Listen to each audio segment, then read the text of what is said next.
What's going on, everybody? It's your boy C-Zar, and we are talking about Bitcoin today, BTC USD. Hit that like button, you guys. Subscribe if you want to see more content like this, and let's get into it. It is the 25th day of August, and here we are with about 22 hours, 56 minutes left in the day, sitting at $112.8 thousand, just below there, in fact.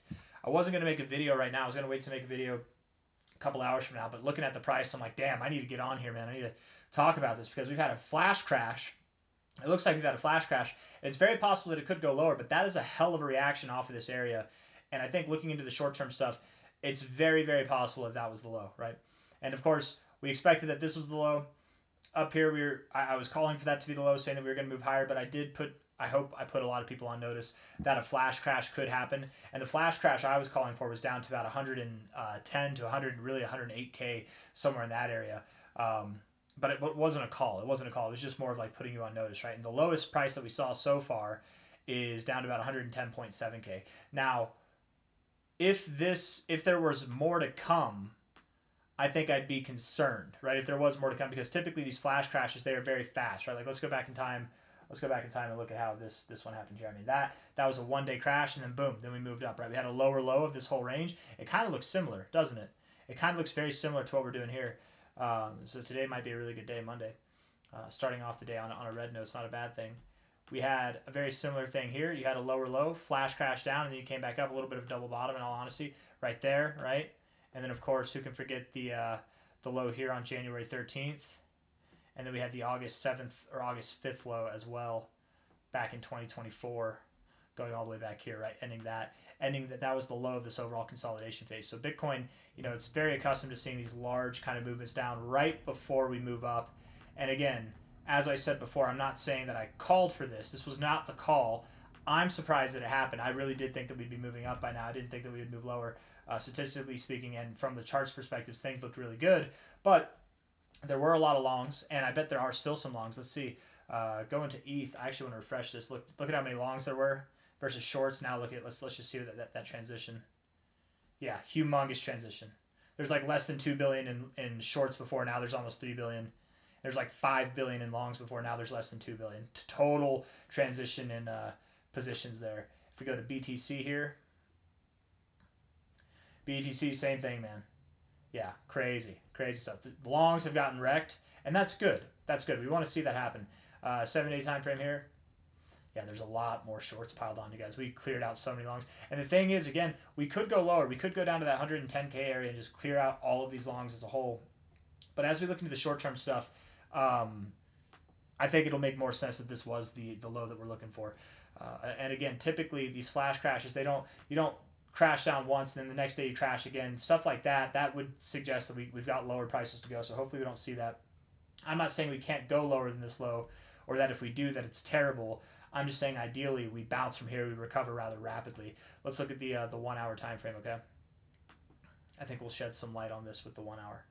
So looking at this here, obviously a ton of volume, a lot of volume, right? You had a lot of volume here on this pump. It's basically returned here to the downside, but you have a very big wick to the downside here, okay? You're finding support at this area right here, prior support, right where you were closing before. If we're looking at this on the RSI, you've got bullish divergence on the RSI. Your stochastics look ready to go, and your MACD, does that have bullish divergence too? It does have bullish divergence as well. Is that bullish divergence? I guess it's not, because technically you have a higher low, but still, whatever. It's close enough. Maybe not bullish divergence, but bullish convergence. From a low to a high here, you've come down to your 0.5. So it is possible we could go a little bit lower from here.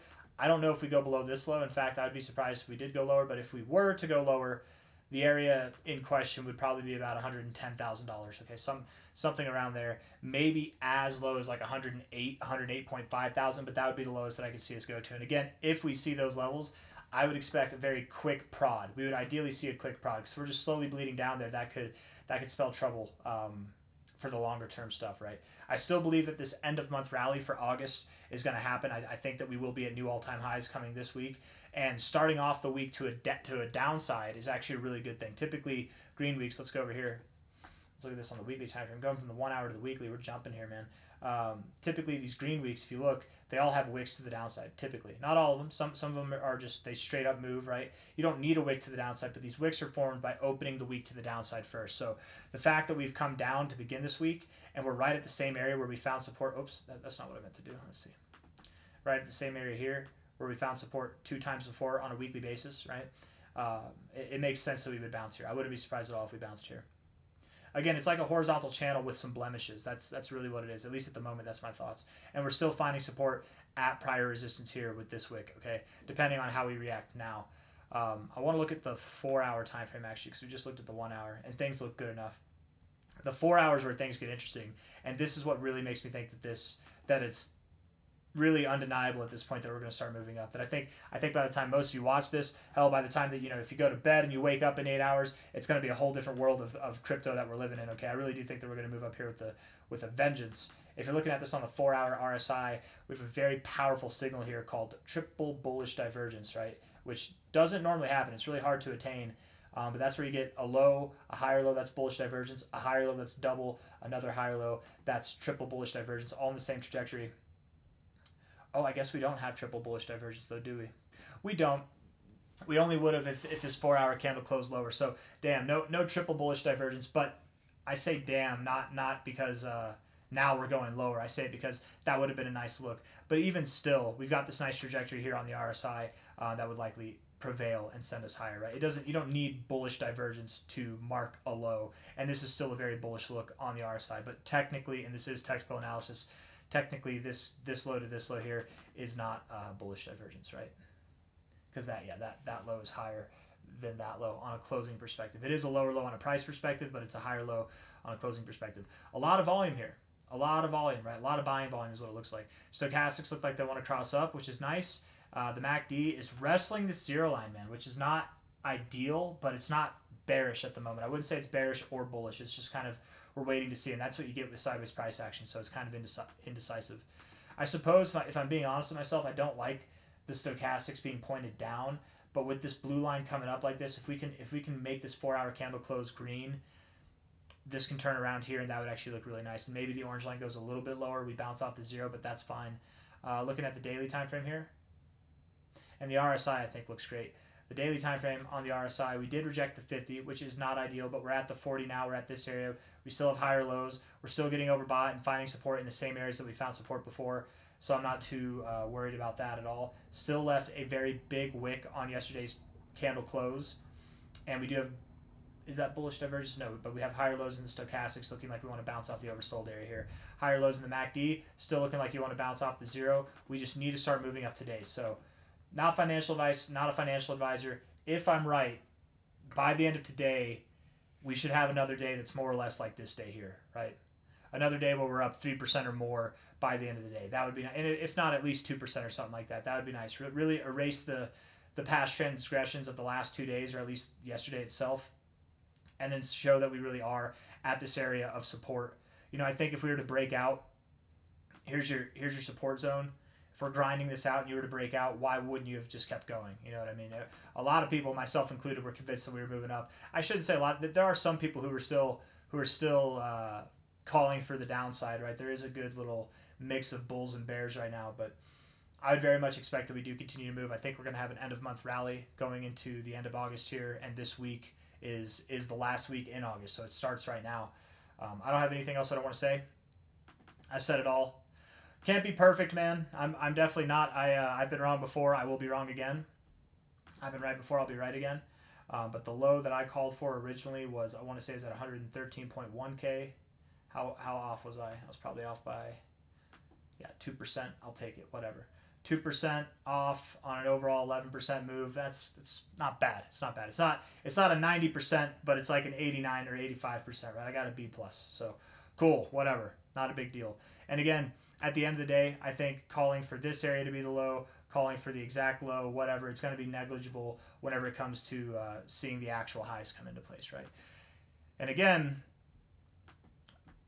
still be aware, not financial advice, not a financial advisor. This does not mean that we're done, or that the bull market's in any jeopardy, or that the price is going to die and we're investing in the wrong markets right now.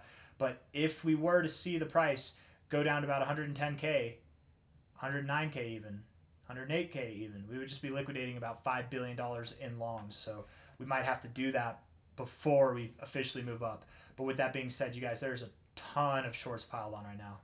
There are a ton of shorts piled on. And in the past 24 hours alone, we've had, come on now, load up. we've had about $3.2 billion on just these 3 exchanges for Bitcoin. And they get liquidated at 113K, 114K. At 114K, we get about half, 666 million in shorts liquidated, okay? We'd have to move further to liquidate less to the downside over the past 24 hours than we would have to go to the upside. So that doesn't mean that we have to move up, but it certainly is incentive, in my opinion, for any of the exchange market makers to make some profits or take some profits there. But I got nothing else, guys. I'm just talking at this point. So hit the like button, subscribe. Still holding out for this low. A little bit of a fake out here. A little bit of a flash crash. That was a pretty damn modest flash crash. If that was it, that's for damn sure. I got nothing else for you guys though. Take care. It reminds me. It really does. Doesn't it look? This just looks just like this. Other than the fact this was a lower high. That was a higher high. This bottom even looks similar to this one, right? Just like slightly lower low, right? Slightly lower low here. Good bit of volume. Good bit of volume. I don't know. Was that on a Sunday too? That was on a Sunday. That was on a Sunday also. Wow. That's kind of funny. We'll see. So we have a gap down with that then, right? Actually, I keep talking, but if we look at the Bitcoin futures here real quick, we actually have a gap down. And I have made a bunch of videos talking about how the gaps, not every gap has to fill, but the gaps that do fill are the gaps down. They always will fill. Those are the only ones that inevitably will fill. The gap ups don't have to fill, but the gap downs always do fill, right? Like if you're here and you gap down, you move down, inevitably Bitcoin's going to come back up, right? If you gap up, it probably comes back down, but it doesn't have to inevitably come down. There are gaps to the downside that we don't fill. It's taking its sweet time though. Let me see if I kick up the performance grade here. Oh, there we go. Yeah, so the gap, for those of you who can't see it, because a lot of people who are new to this stuff, they might not look at it. You're like, what gap? There's no gap at all. That's a gap. This isn't a gap. No, it is, because the day on Friday closed up here. The day today, Monday, now is closing. It opened up here. So this is a gap. This is a big gap right here, from a high to a low. It looks like there's no gap, but just if you're looking at it the right way, right, maybe it'll help if we're on a 4-hour time. It probably won't help if we're on a 4-hour time frame. It's going to look the same, right? Look, right there, right? You see it now? You see it now, right? That's the gap. That's the gap right there. Anyways, we're going to fill that gap here going into the end of this month. We're going to fill it real well, and we're going to go all the way up to new all-time highs. I got nothing else for you guys. Thank you. Take care. Hit the like button. Bye-bye.